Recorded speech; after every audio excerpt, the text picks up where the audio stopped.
मध्य प्रदेश के मालवा में क्षिप्रा नदी के तट पर हजारों वर्षों पहले से बसी भारत की सबसे प्राचीन नगरी उज्जैन, महाकाल की नगरी उज्जैन। भले ही अतीत में समय समय पर उज्जैन को अलग अलग नामों से जाना जाता रहा हो, लेकिन उज्जैन में एक चीज सदियों से स्थिर रही है, वो है बाबा महाकाल।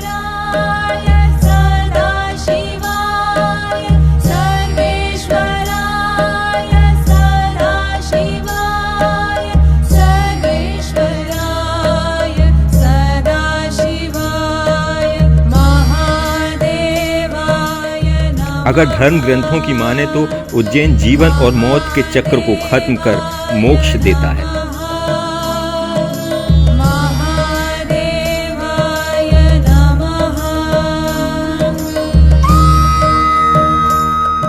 यूं तो महाकाल की आराधना करने उनके कई भक्त उज्जैन आते हैं, लेकिन महाकाल के सभी भक्तों में से एक भक्त ऐसे भी हैं जो कड़ी तपस्या और साधना से शिव की आराधना करते हैं। ये महाकाल के भक्त हैं अघोरी।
वो पृथ्वी पर महाकाल के भक्त हैं,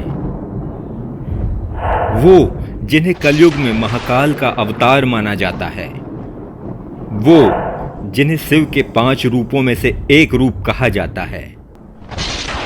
ये वो है जो शमशान में करते हैं निवास। ये वो हैं जो रात में करते हैं शिव की साधना। ये वो हैं जो जलती चिताओं के बीच करते हैं शिव की उपासना। ये हैं अघोरी बाबा बम बमनाथ। अघोरियों को लेकर कई सवाल हमारे मन में थे और उन्हें जानने, समझने और उस रहस्यमयी दुनिया को करीब से देखने हमारी जिज्ञासा बढ़ती ही जा रही थी। हमारा सामना कुछ ही पलों में उस रहस्यमयी दुनिया और उस दुनिया की अलौकिक शक्तियों से होने वाला था, जिनके बारे में हमने अभी तक सिर्फ सुन ही रखा था।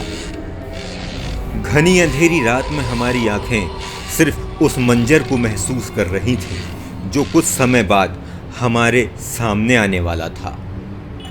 हम उस रहस्यमयी दुनिया को देखना चाहते थे, उन अलौकिक शक्तियों को महसूस करना चाहते थे। हम उस एहसास को करीब से देखना चाहते थे, जिसके किस्से अभी तक हमने सिर्फ सुन ही रखे थे। हमारा कारवां धीरे धीरे उस मंजिल की ओर बढ़ चला था, जहां इस रहस्यमयी दुनिया का छोर है। जैसे जैसे हम मंजिल के करीब पहुंच रहे थे, हमारे दिल की धड़कनें तेज होती जा रही थी। साथ ही साथ मन में एक डर का भाव भी पैदा हो रहा था। जैसे जैसे समय का कांटा आगे बढ़ रहा था, हमारी मंजिल भी करीब आ रही थी। अब हम ऐसी रहस्यमयी दुनिया में प्रवेश कर चुके थे जो सदियों से रहस्य की चादर ओढ़े हुए थी। हमारे सामने वो सच आने वाला था जो आपकी कल्पना से भी परे था। ये वो दुनिया थी जो शमशान से शुरू होती थी और शमशान पर ही खत्म हो जाती थी। घनी रात के काले अंधेरे के बीच कड़कड़ाती ठंड में हमारी आंखों के सामने एक अघोरी अपनी साधना में लीन था। अघोरी की साधना को देख हमारे जहन में उस सच की तलाश की जिज्ञासा और भी बढ़ गई थी जिसकी तलाश में हम यहाँ आए हुए थे। जो हमने अघोरियों के बारे में सुन रखा था और जो मंजर हमारी आंखों के सामने था वो हमारी कल्पना से भी परे था। जैसे जैसे हम अघोरियों की उस रहस्यमयी दुनिया में अंदर प्रवेश करते जा रहे थे वैसे वैसे रहस्य का सागर भी उतना ही गहरा होते जा रहा था। हम धीरे धीरे डर के साए में इस दुनिया का सच जानने आगे बढ़ते जा रहे थे। हमारे सामने जो अघोरी गहन साधना में बैठा हुआ था वे थे बाबा बम बमनाथ, जो कई दशकों से इस कड़ी साधना को करते आ रहे हैं। अंगारों की तरह लाल सुर्ख आंखें, हाथ में लोहे का चिमटा, सिर पर बड़ी बड़ी जटाएं, लंबी दाढ़ी, कड़कड़ाती ठंड में नंगे बदन, अग्नि के सामने बैठे साधना में लीन, ये हैं बाबा बम बमनाथ। कड़कड़ाती ठंड हो या तपती धूप, बारिश हो या तूफान आए, इन्हें कोई फर्क नहीं पड़ता। आंधी आए या तूफान आए, दिन हो या रात हो, पहाड़ का एकांत हो या शमशान का घना अंधेरा, धरती पर कुछ भी बदल जाए मगर नहीं बदलता है तो इनका ये रूप। अजीबोगरीब शक्ल और हैरान कर देने वाली इनकी वेशभूषा से लोग इतना डरते हैं कि इनके करीब जाने से भी कतराते हैं।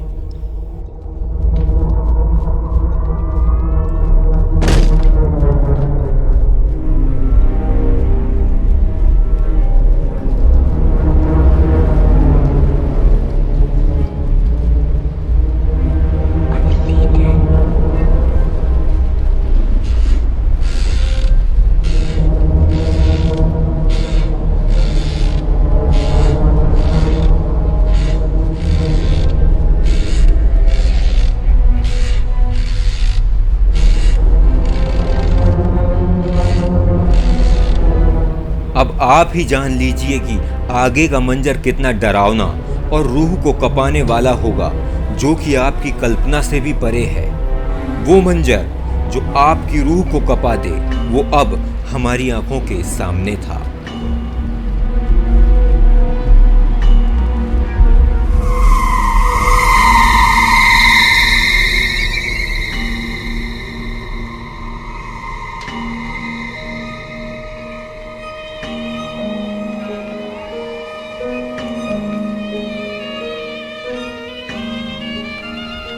शिप्रा के किनारे ये जलती चिताएं और इन चिताओं से एक एक कर चुनता ये अघोरी।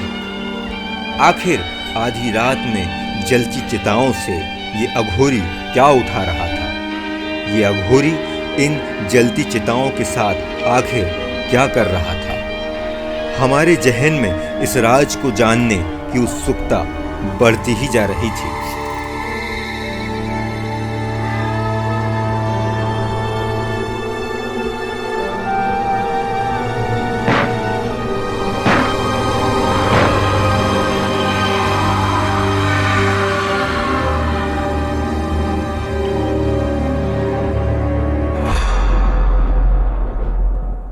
मन में कई सवाल लिए अब हम बाबा बम बमनाथ से मिलने का इंतजार कर रहे थे।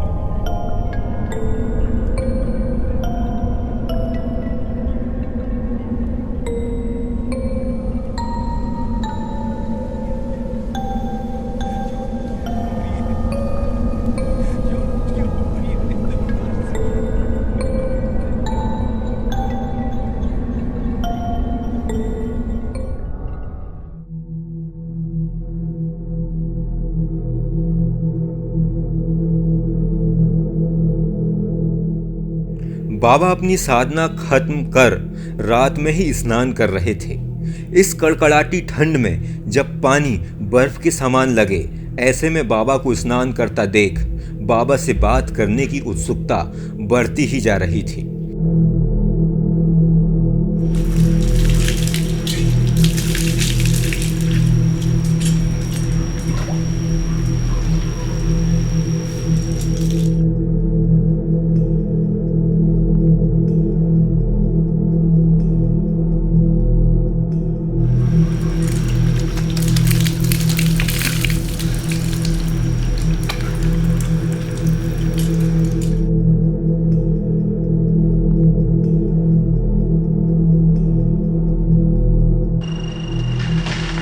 स्नान के बाद बाबा पास में रखी पोटली की तरफ बढ़ते हैं।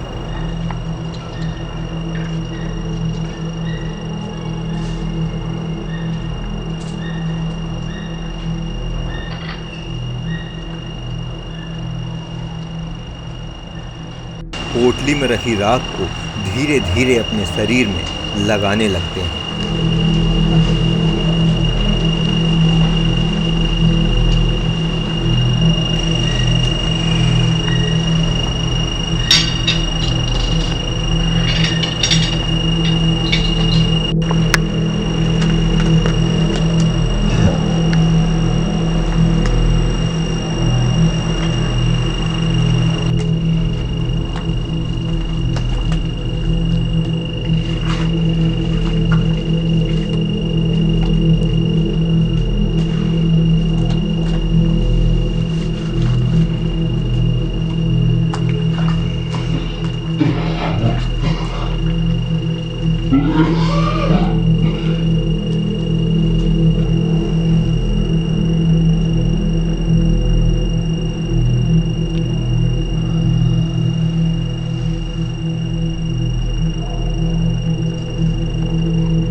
बाबा बम नाथ से जैसे जैसे हम सहज होते जा रहे थे, वैसे वैसे हमें अघोरी साधुओं के तंत्र मंत्र और उपासना का असर भी दिखाई दे रहा था।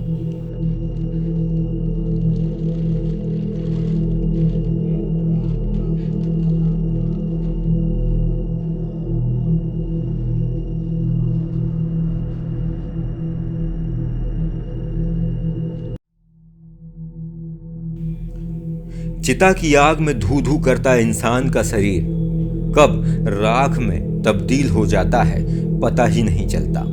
इस राख को शायद आप छूना भी पसंद ना करें, लेकिन किसी अघोरी के लिए ये राख प्रसाद से ज्यादा पवित्र है।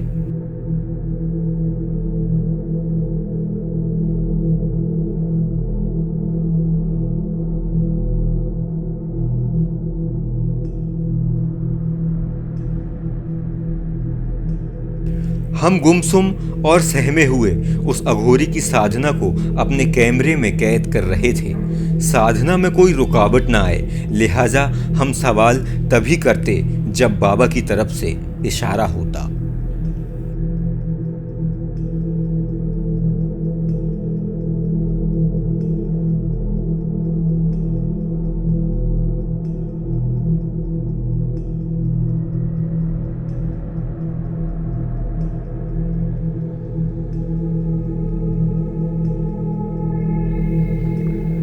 दरअसल बाबा को लेकर और उनकी इस रहस्यमयी दुनिया के बारे में कई सवाल हमारे जहन में थे। हमने लोगों से सुन रखा था कि उज्जैन के महाकाल मंदिर में जो भस्म आरती होती है, उस आरती में चिताओं की राख का उपयोग किया जाता है। आखिर महाकाल और भस्म आरती का क्या नाता है? क्यों रोज भोर से पहले उज्जैन के महाकाल मंदिर में भस्म आरती की जाती है? क्या भस्म आरती में लाई गई राख चिताओं की होती है? जब ये सवाल हमने बाबा बम बम नाथ से किया तो उन्होंने सारे रहस्यों से पर्दा उठा दिया।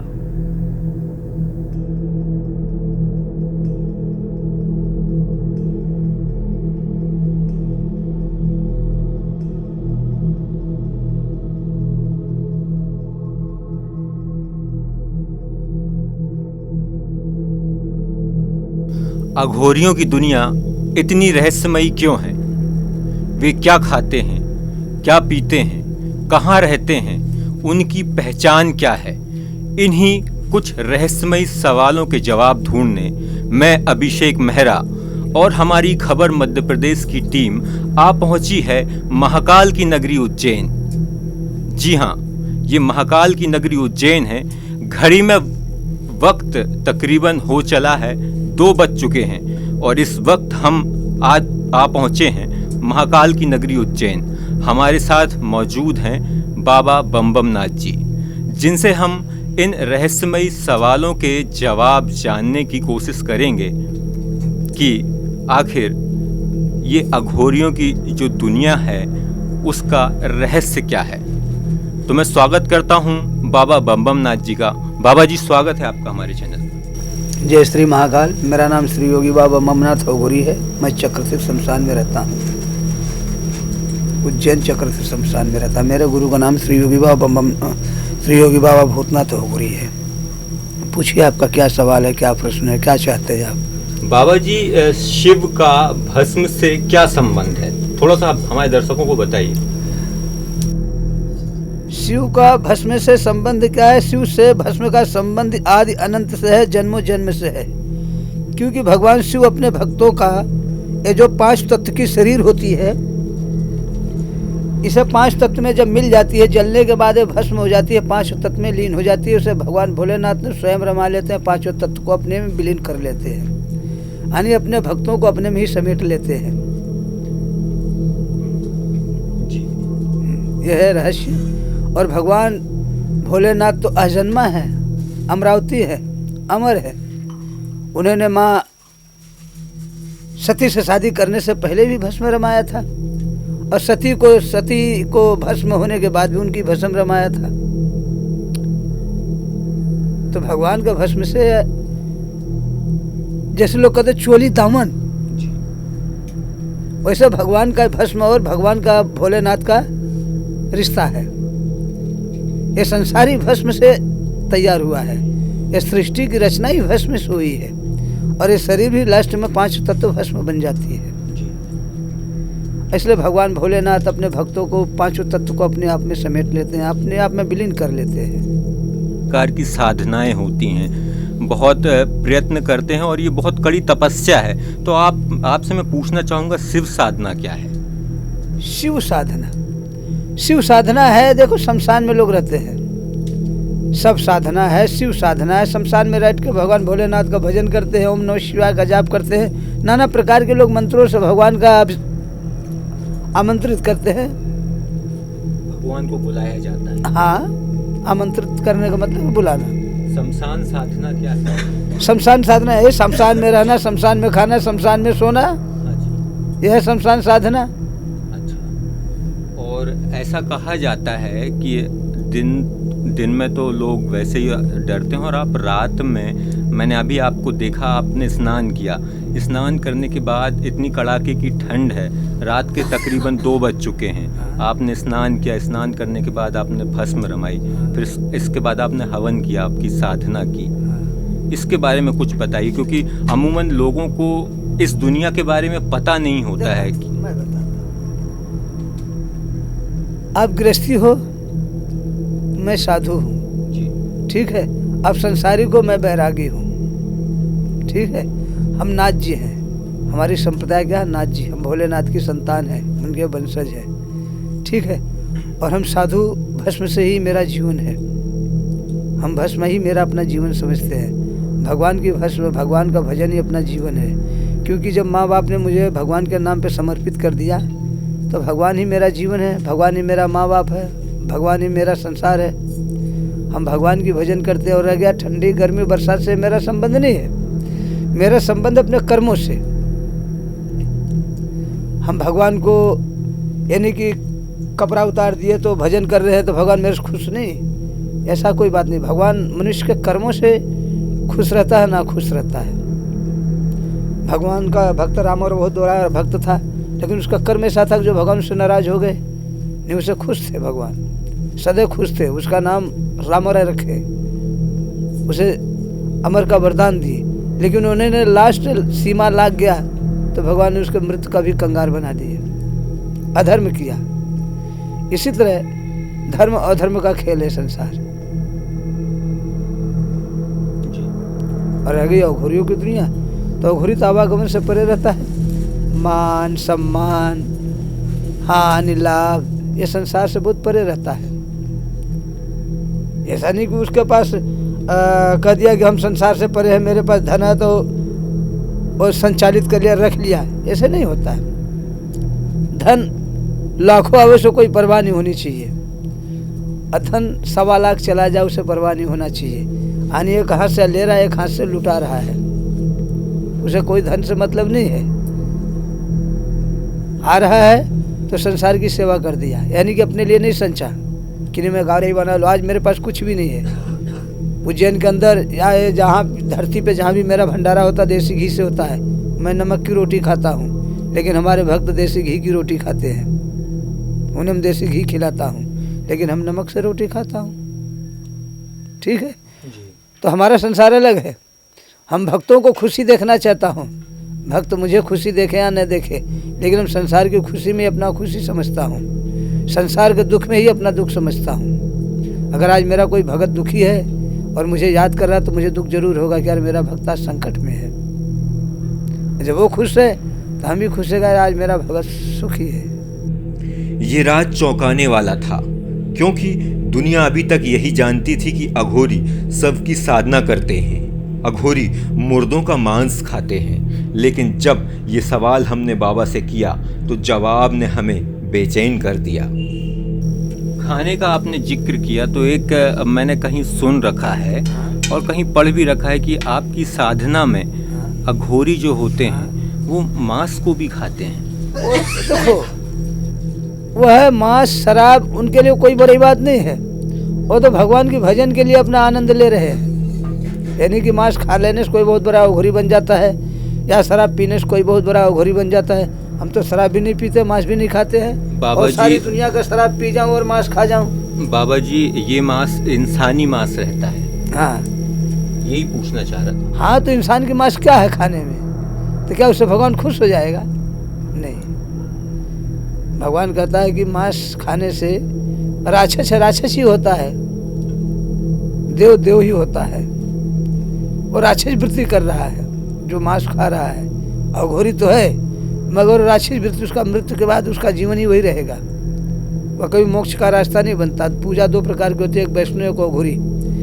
अघोरी में भगवान साक्षात दर्शन तो दे देता मगर मोक्ष नहीं देता है, और वैष्णव में भगवान मोक्ष दर्शन तो दे देता, दर्शन नहीं देता, मोक्ष देता है। ठीक है, रह गई अपनी अपनी भावना, जैसे जैसे कुछ। हम तो कभी दारू नहीं पीते, मांस नहीं खाते, और सारी दुनिया का दारू पी जाऊं, सारी मांस से खा जाऊं, मेरा क्या लिया है? हम तो अघोरी हैं, आवागमन से परे हैं। मुझे इससे कोई मतलब नहीं कि हम मांस खा रहा हूं तो बहुत बड़ा अघोरी बन गया, नहीं।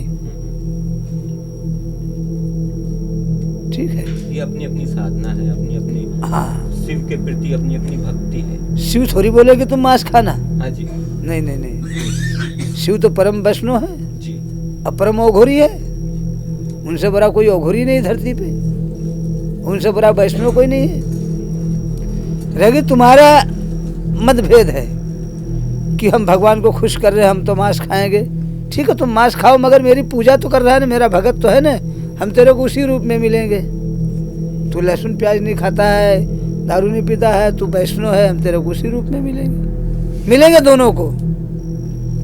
बाबा जी ऐसा कहा जाता है कि यहाँ की जो राख है इससे शिव जी की भस्म आरती की जाती थी।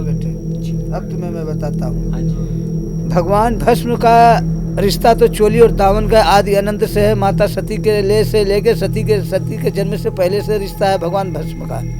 भगवान महाकाल के सिर्फ एक भगवान भोलेनाथ है जो भस्म रमाते हैं और कोई दूसरा देवता नहीं रमाता। और भगवान भोलेनाथ के जितने भक्त हैं, साधु संत हैं, योगी तपी सन्यासी, वो सब भस्म रमाते हैं और नहीं भी रमाते हैं। लेकिन हम तो नाथ जी, हम तो रमाते हैं क्योंकि हमको हम उनकी संतान हैं, उनका वंशज हैं। रह गई भगवान महाकाल की, तो भगवान महाकाल को भस्म यहाँ चिता से नहीं चढ़ती अभी फिलहाल। पहले चढ़ती रही होगी कभी या चढ़ी, लोग कहते पहले चढ़ती थी, लेकिन अभी नहीं चढ़ती है ना। तो मैं कोई भस्म ले जाता हूँ। सुनो, भगवान महाकाल का भस्म महाकाल मंदिर से ही तैयार होती है, ठीक है। पहले भगवान कभी भस्म जाती थी, भगवान महाकाल को भस्म चढ़ती थी चिता का। लेकिन किसी दिन चिता नहीं जली तो भगवान का श्रृंगार नहीं हुआ, तो जो वहाँ के पुजारी थे या जो पंडित थे, जो भी कोई थे, अपना शिष्य को जला करके उसकी भस्म तैयार किए, भगवान का अभिषेक किए या भगवान का श्रृंगार किए। उसी दिन से भगवान से हाथ जोड़े कि हे भोलेनाथ, आने वाले युग में ना कोई अपना शिष्य को जलाएगा, ना कोई अपनी संतान को जलाएगा, ना आपका श्रृंगार हो पाएगा। इसलिए मैं यही भस्म को रोकता हूँ। मैं स्वयं कंडे की भस्म तैयार करके आपका श्रृंगार करूँगा। उस दिन से भगवान भोलेनाथ का भस्म का श्रृंगार, चिता भस्म का बंद होगा। लेकिन आज भी प्रशासक या वहाँ का पंडे पुजारी या खुल के नहीं बोलते हैं कि कंडे की राख है या धुने की भस्म है। वो तो बस एक बात कहते चिता भस्म है, ठीक है। और मैं भी कहता हूँ कि वो चिता भस्म है, क्योंकि जो कंडा हो जलाया जाता है उसमें बहुत से जीव जंतु होते हैं। एक कंडे को तोड़ो तो उसमें हजारों जीव जंतु निकल जाते हैं, छोटे छोटे कीड़े निकल जाते हैं, वो तो जिंदे जला दिए जाते हैं। कंडा को आग में डाल दिया तो जिंदे जल गए, वो भी तो चिता है, उसमें भी तो जीव जल रहा है। चिंतन ही चिता है, जो चिता हो चेतन है, और जो चेतन हो चिंतन में लगा हुआ है, भगवान के चिंतन में, और जो चिंतन करता है वही चिता है। मेरा एक और सवाल है बाबा जी, आपकी जो साधना है वो अमूमन रात में ही क्यों होती है? ये कैसी साधना है? हम देख भाई अघोरी है, हम भगवान की साधना रात को करते हैं। संसार जब सोता है तो हम जागता हूँ, जब संसार जागता है तो मैं सो जाता हूँ। जहाँ से दुनिया का अंत होता है वहीं से मेरा शुरुआत होता है, जहाँ से दुनिया का सूर्य अस्त होता है वहीं से मेरा सूर्य उदय होता है। बाबा बम नाथ से अपने सवालों के जवाब जानकर अब वो सच हमारे सामने था जो शायद ही आपने सुना हो। उन सभी रहस्यमयी बातों से अब पर्दा उठ चुका था जिसकी तलाश में हम निकले थे।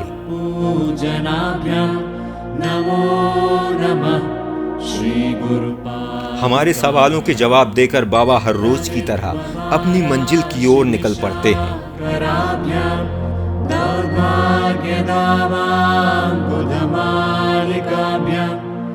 ये मंजिल ही इस अघोरी के सफर की आखिरी मंजिल है। श्री गुरु पादुकाभ्यां नताययो श्री पतितां समीयो कदाचिदप्याशु दरिद्रवर्या मूकाश्च वाच। और इस मंजिल के अंत में विराजमान है महाकाल जो सारी दुनिया के कर्ता धर्ता है।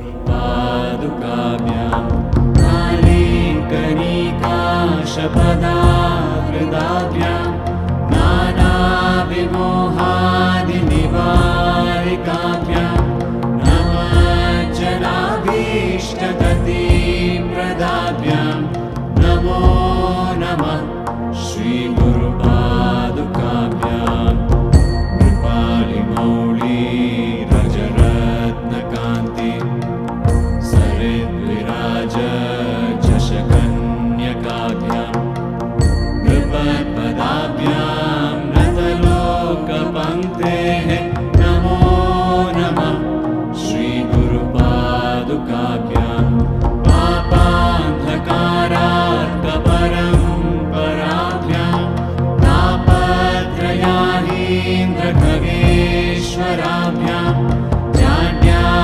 संशोषणवाणवाभ्यां नमो नमः श्री